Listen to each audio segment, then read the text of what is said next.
Bienvenue dans ce module où je vais vous présenter les études, les illustrations et les projets que nous allons faire pendant la session.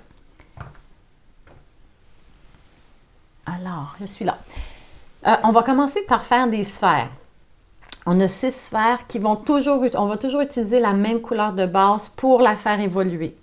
La première va être faite avec seulement une couleur. La deuxième va être faite avec la première couleur, c'est le rouge. La deuxième va être faite avec le rouge et le jaune.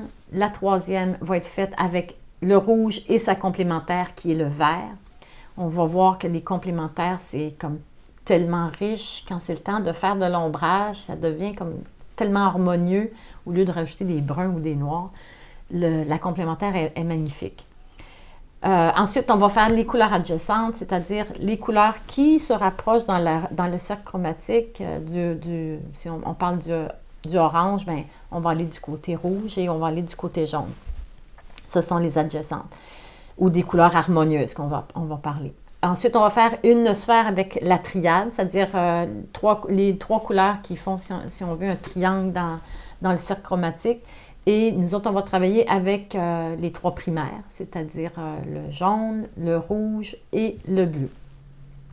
Ensuite, la 6e va être travailler monochrome, c'est-à-dire on va travailler avec le rouge, mais d'un côté, on va aller avec, on va faire un genre d'étude de valeur, on va aller avec du blanc et on va aller avec du noir. Fait il y a toute la gamme de gris qui peut aller à travers ça. Fait que le rouge est la seule couleur utilisée.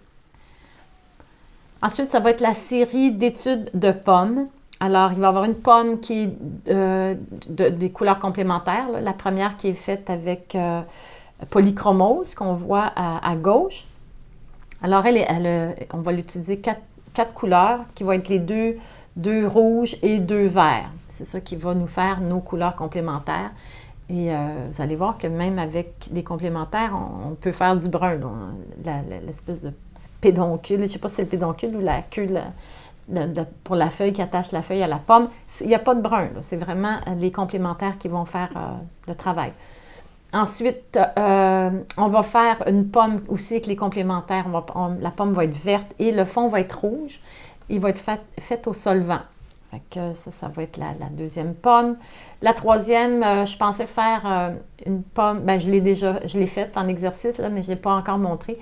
Ça va être une pomme où les couleurs vont être un peu inusitées. Là. On va mettre du rouge, on va mettre du bleu, on va mettre du violet. Fait que on n'a pas toujours besoin d'être réaliste quand on est un artiste. Là. On peut comme aller explorer d'autres avenues.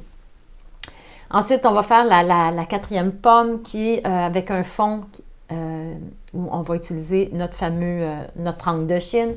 Si vous n'avez pas, là, c'est pas grave non plus. Ça va être un fond noir, ça va juste être plus long à couvrir. Et on voit qu'elle est faite, je ne sais pas si vous le voyez, mais moi, je sais que je l'ai faite avec les Prismacolor.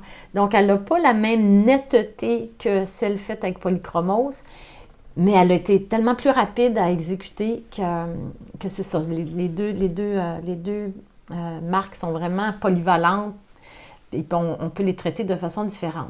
La question, si vous l'avez, je l'entends, est-ce qu'on peut prendre les 2 marques de crayon ensemble? Ben oui, moi, c'est ça que j'ai fait. Je me suis trompée des fois. Là, puis je dis, oh mon Dieu, je suis rendue avec polychromose, puis j'avais commencé avec... mais on s'en rend compte en le faisant. OK? Fait qu'on peut utiliser les 2. Ensuite, ça va être le toucan. Le toucan, c'est une belle capsule qu'on avait fait aussi en noir et blanc, mais là, on la met en couleur. C'est tout à fait approprié avec ce bec-là qui est super riche en mélange. Donc, ce que je veux qu'on apprenne aussi là-dedans, c'est comment faire du noir sans vraiment utiliser des crayons noirs.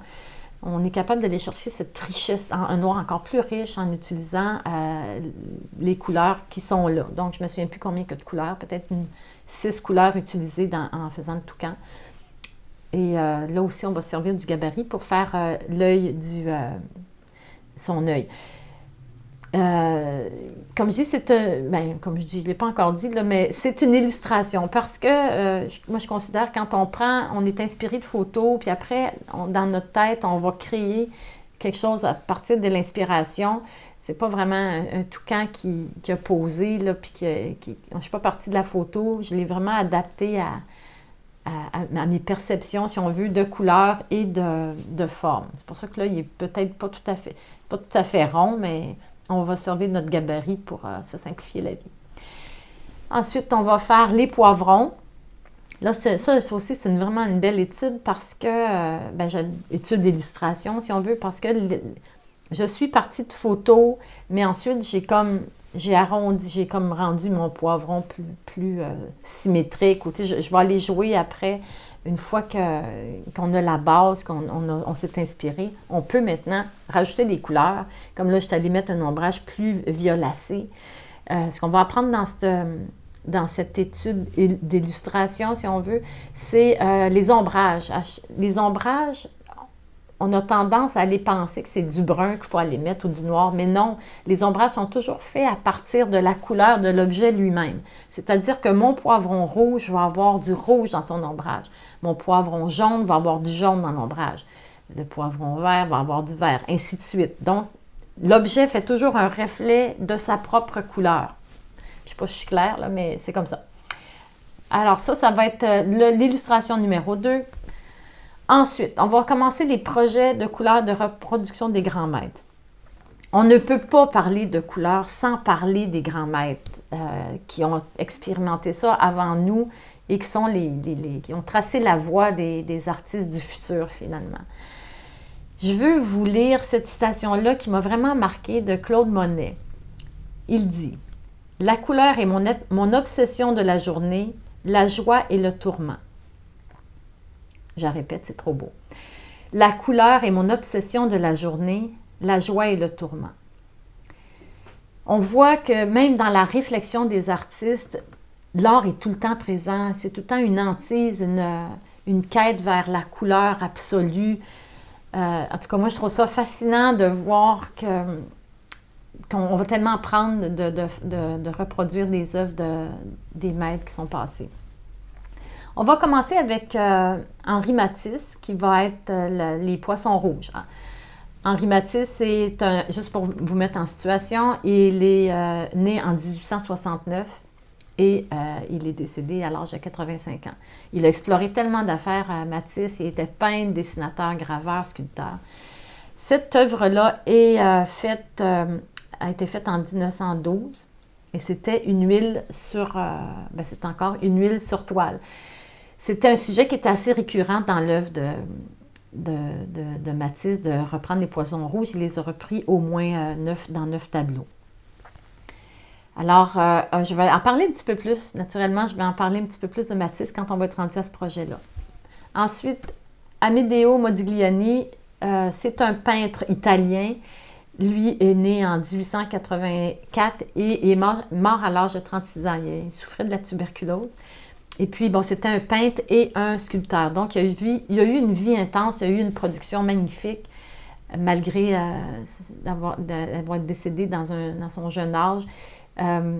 C'est un des peintres les plus aussi imités, si on veut. Là, les gens s'en inspirent beaucoup, entre autres moi, je l'adore.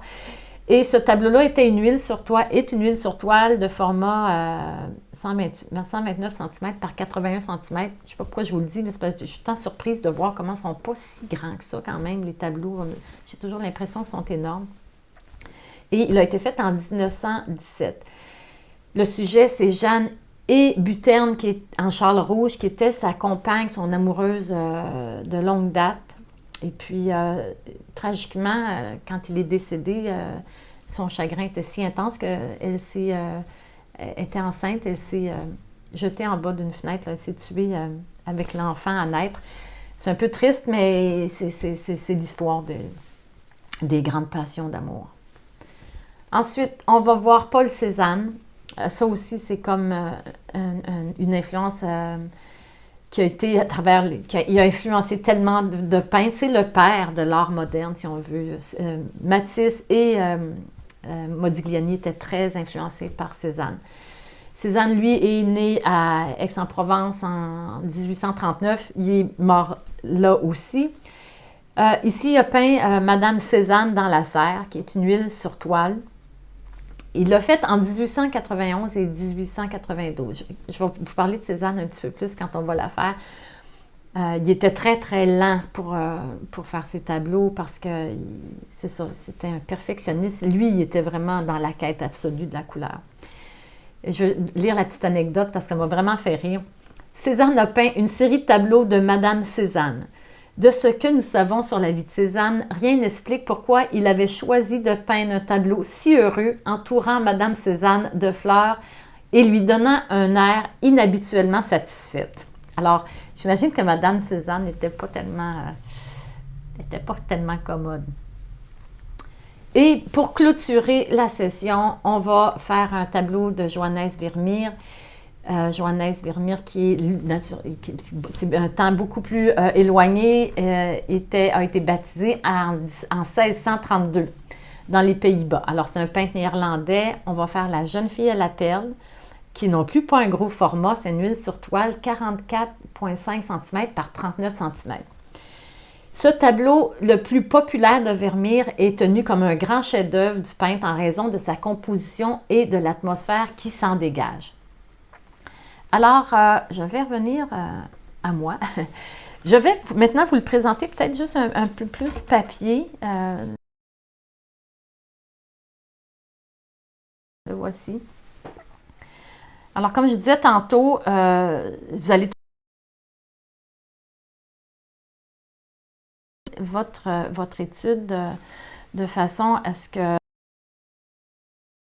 avec les lignes jaunes, c'est pour écrire les annotations. Toujours important de dire « Ah, j'ai travaillé avec ça, j'ai travaillé avec ça. Ce coup-là, j'ai pris un solvant. L'autre, j'ai pris un crayon incolore. L'autre, j'ai simplement pris mes crayons pour mélanger. » Ça, ça va faire partie des études.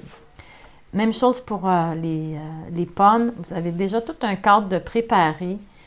Vous avez juste à aller placer votre élément. Vous pouvez naturellement faire la feuille de la pomme ou pas, ou la changer de position. Fait que ça va être libre à vous. Fait que là, on le voit ici que moi, je le vois que c'est beaucoup plus détaillé. Je le sais parce que j'ai passé beaucoup plus de temps sur celle-là que sur celle-ci, même si elle a l'air plus complexe. Alors que là, on le voit, on commence déjà à utiliser la couleur de la pomme, le rouge, pour travailler dans son ombrage. Alors, le fameux toucan, lui aussi, on va expérimenter la douceur en pesant moins fort sur ses crayons, puis ici, un peu plus de force pour aller faire les mouvements, aller créer les plumes aussi. Alors, ici, maintenant, ça va être l'étude illustration de poivrons. On les fait un par un. Vous allez voir, c'est très différent de travailler à la peinture. Moi, je suis tellement habituée de penser peinture, mais il a fallu que mon cerveau s'adapte au crayon de couleur parce que on travaillait plus de façon générale, mais on va aller cibler, on va dire qu'aujourd'hui, je fais le poivron rouge. Aujourd'hui, on va faire les poivrons verts. Fait que c'est ça, c'est beaucoup plus minutieux comme travail. Alors, ça sera la première œuvre, le premier projet de reproduction. C'est magnifique. Là, on va partir, on va faire des noirs. Il y a des coups de crayon là-dedans qui vont animer notre dessin.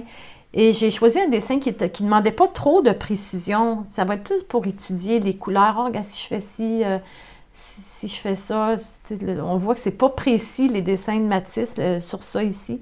Donc, ça va nous permettre de ne pas avoir peur d'explorer comment contient notre crayon. Si la feuille est un peu différente, ça ne sera pas grave. C'est pas comme si on est en train de faire un portrait puis l'œil est important. Il faut qu'il soit exactement placé à la bonne place. Alors, deuxième étude, ça va être celle de Modigliani. Alors, ça va être le fun d'expérimenter ici le solvant, puis les masses de couleurs plus denses. C'est des œuvres magnifiques. Celle Madame Cézanne, mais ce que j'aime, c'est qu'on va aller de façon des directions différentes avec nos crayons. C'est pas trop détaillé non plus pour l'œil, pour le visage, mais ça va être une belle étude de couleurs de peau. Fait que ça, on va avoir 3 personnages à faire.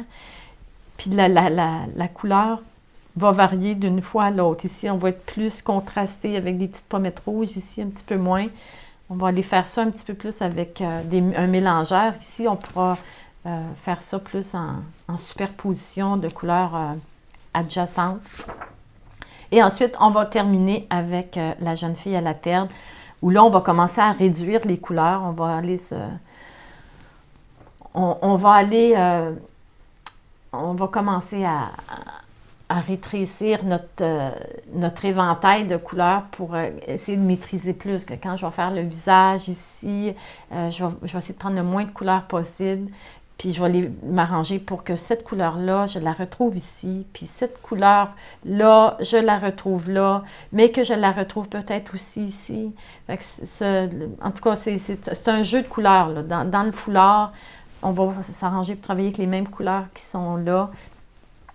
Fait que c'est ça. C'est vraiment la petite bête noire des artistes débutants là, pour les couleurs.